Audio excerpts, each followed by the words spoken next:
வெறும் 20,000 வச்சு 4,500 கோடி பெருமானம் உள்ள ஒரு கம்பெனி உருவாக்க முடியும்னு சொன்னா நீங்க நம்புவீங்களா? எனக்கே அப்படிதாங்க ஆச்சரியமா இருந்துச்சு. நான் VLCCயோட ஃபவுண்டர் பத்தி படிக்கும்போது வந்தனா லுத்ரா அவங்க தான் இதோடைய ஃபவுண்டர். அண்ட் இவங்க பண்ண ஒரு மேஜிக் நான் இன்னைக்கு சொல்ல போறேன். என்ன மேஜிக்னு கேக்குறீங்களா? 20,000 ரூபாய் தான் அவங்களுடைய முதலீடே. ஆனா இப்போ அதோடைய வர்த் பாத்தீங்கன்னா கிட்டத்தட்ட 4,500 கோடி. இதை நான் ஷார்ட்டா சொல்லணும்னா 1980கள்ல விமன் பிசினஸ்க்கு வரதுன்றதே ஒரு பெரிய ஸ்ட்ரகிள் தான். அங்க வந்து பாத்தீங்கன்னா மைண்ட் செட்டா இருக்கட்டும், மணியா இருக்கட்டும், சொசைட்டியா இருக்கட்டும், எல்லாமே ஸ்ட்ரகிள் தான். ஆனா இந்த 3 பெரிய ஸ்ட்ரகிளை தாண்டி இன்னைக்கு 4,500 கோடி வர்த்தான ஒரு கம்பெனிக்கு ஓனர் ஆக்காங்கன்றதே ஒரு அன்இமேஜினபிளான விஷயம் தான். ஆனா அவங்க அதை சாதிச்சு காட்டியிருக்காங்க. அது மட்டும் இல்ல, இன்னைக்கு VLCC 11 கண்ட்ரில இருக்கு. அண்ட் அவங்க பத்மஸ்ரீ அவார்ட் கூட ரீசெண்டா வந்து வாங்கியிருக்காங்க. 6 வருஷமா தொடர்ச்சியா சக்சஸ்ஃபுல் விமன் ஆண்டர்பிரினரா இருந்திருக்காங்க. இதுல முக்கியமான விஷயம் என்ன தெரியுமா?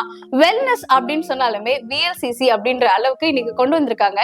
ஏன்னா 80sல ஹெல்த்னாலுமே டாக்டர், ஃபிட்னஸ்னா ஜிம், இந்த மாதிரியான விஷயங்கள்லாம் இருந்துச்சே தவிர்த்து வெல்னஸ் அப்படின்ற கான்செப்டே இந்தியாவுக்கு ரொம்ப புதுசு.